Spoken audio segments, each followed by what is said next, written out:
You ask Tiger to solve. This deals with linear equations with one unknown. The final result is x equals -35. Let's solve it step by step. Swap sides. Group all constants on the right side of the equation. Subtract 46 from both sides. Group like terms.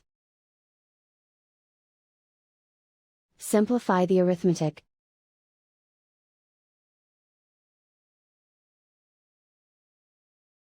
Convert the x into a positive number. Multiply both sides by -1. Remove the ones. Simplify the arithmetic. And so the final result is x equals -35.